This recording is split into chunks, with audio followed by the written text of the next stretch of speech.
Hi Taurus, welcome. Thank you nga po pala sa mga nagsusubscribe at sa mga bumabalik. Maraming pong salamat. Give me the message for Taurus. So tingnan natin yung feelings mo ngayon, yung iyong emotion, sitwasyon mo ngayon. Be open-minded po, hindi po halos lahat makaresonate. Maraming pong salamat sa mga nagsusubscribe at sa mga bumabalik. Start na tayo, Taurus. Ano yung mensahe para kay Taurus, yung sitwasyon mo ngayon?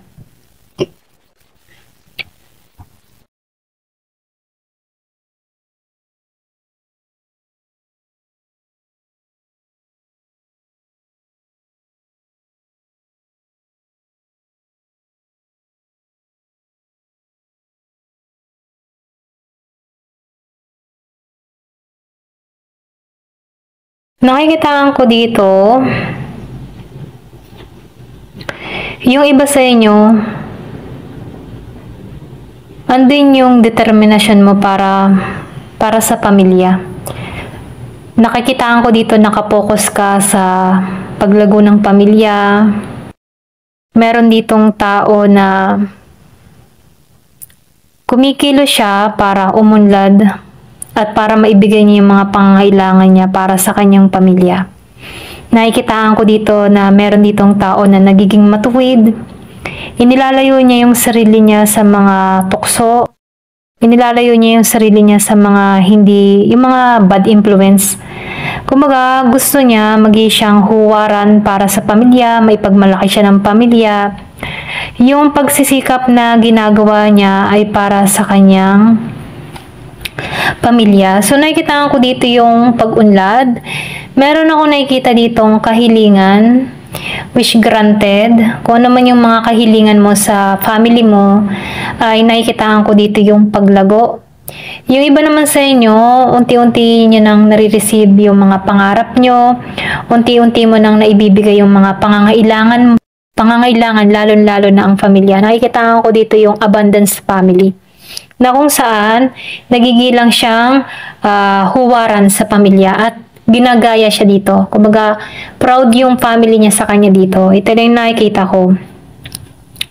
So, nakikita ko rin dito, hindi naging madali yung pinagdaanan ng tao na to. Ito, kung bakit ang buong pamilya dito ay nagiging masagana. Marami silang mga pinagdaanan sa buhay.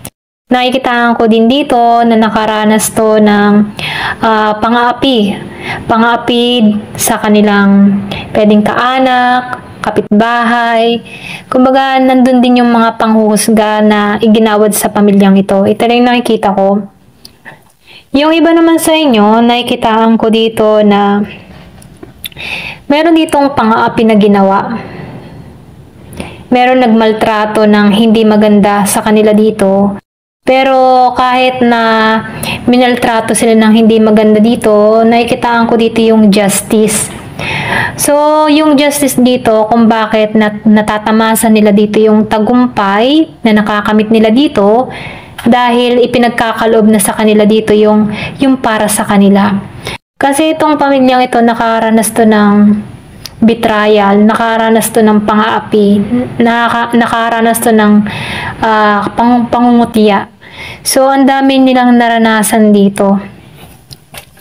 Na kung saan maraming grupo o tao na hindi nagbigay tulong sa kanila nung panahong wala sila dito. So, nakikitaan ko rin dito na walang handang tumulong sa kanila nung panahong feeling down sila sa sitwasyon.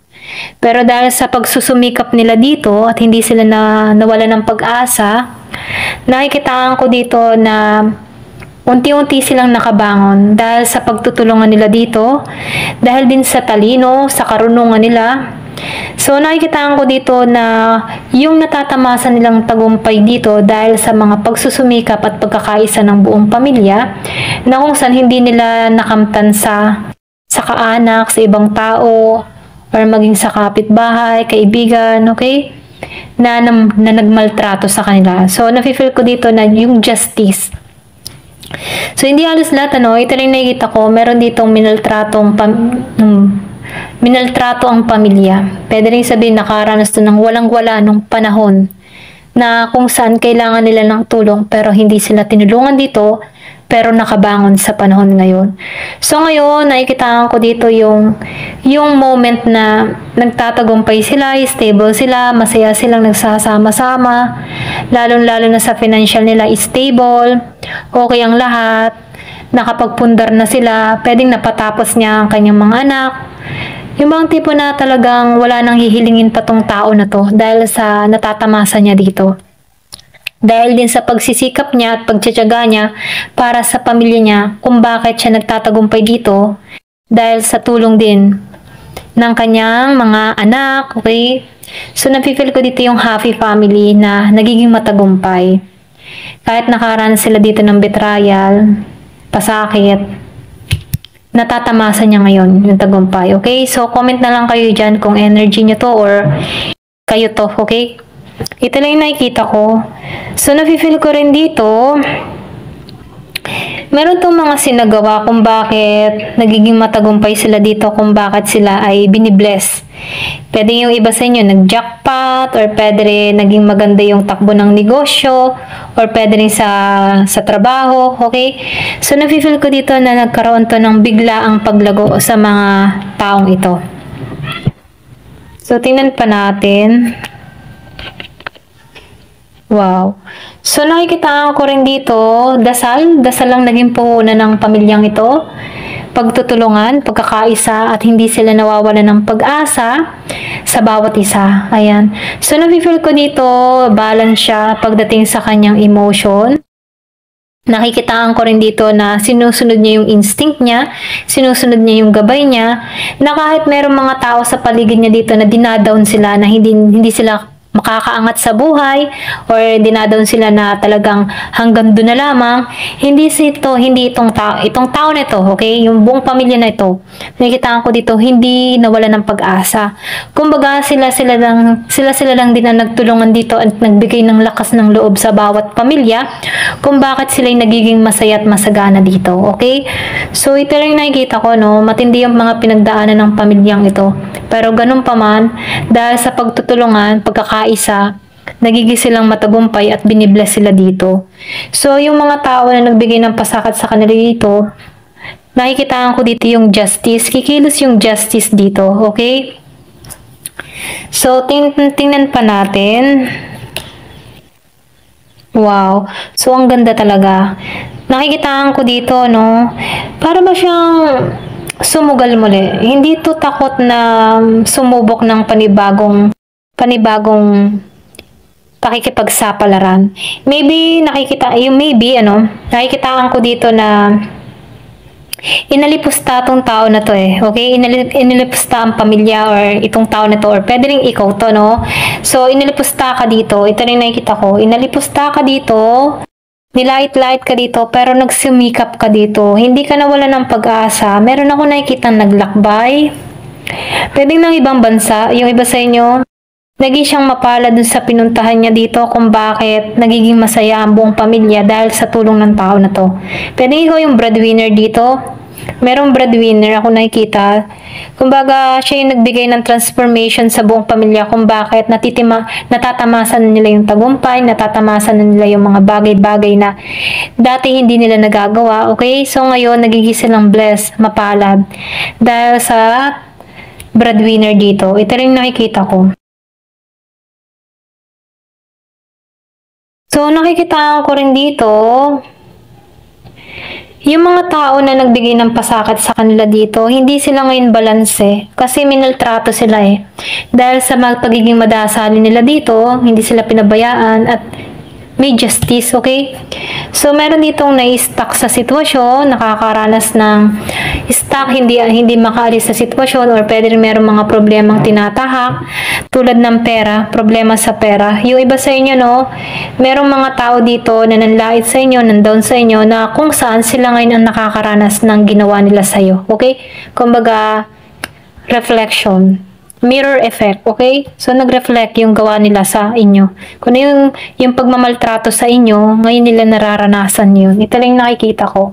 So, tingnan natin yung advice sa'yo.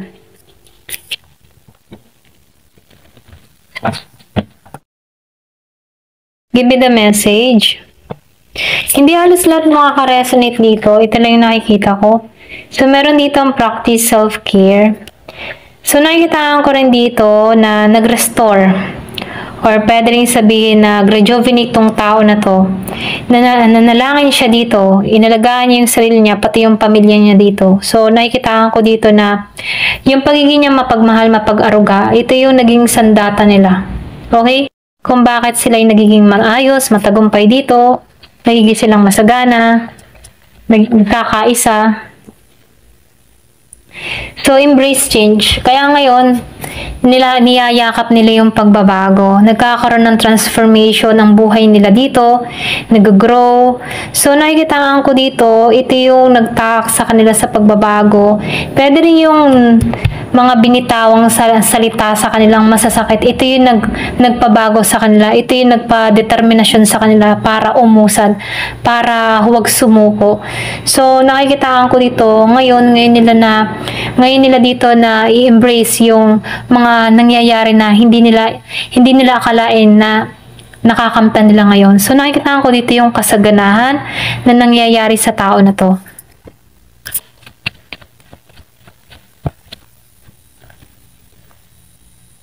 So, nagtiwala to sa Diyos, nagtiwala to kay universe, nagtiwala sila sa pagpapala na ipagkakalob sa kanila ang pagbabago. So, ito yung naging sandata nila, yung pagtitiwala sa Poong May Kapal kung bakit nila nare-receive to. Nakikita ko rin dito, inaccept ng mga tao na to, okay? So, kung ikaw to, inaccept mo. Inaccept mo dito yung criticize ng tao sa inyo, yung panlalait sa inyo. Inaccept nyo lang, tinanggap nyo lang doon. Tinanggap nyo na lamang ito at tahimik kayo. Tahimik kayong nagtatagumpay. Tahimik kayong kumikilos para sa pag-unlad nyo. So, nakikita ko rin dito, nagkakaroon ka ng malawak na pangunawa dahil hindi rin iba yung mga tao na nandown sa inyo. Kumbaga, nilawakan nyo na lang yung pangunawa na hindi habang panahon nakalugmok kayo. Okay? So, kung kanino man to, no? So, nakikitaan ko dito, family. Meron dito buong pamilya ang pagbabago, buong pamilya na natatamasa na nila yung tagumpay. Umaani sila na ngayon ng tagumpay na hindi nila inaakala na ngayon nila nare-receive to. So, meron dito ang transformation, growth, at paglago na nangyayari sa buhay ng tao na to. So, hindi halos lahat sa part na to, ito lang nakikita ko. Ayan. Thank you for watching. Love and peace.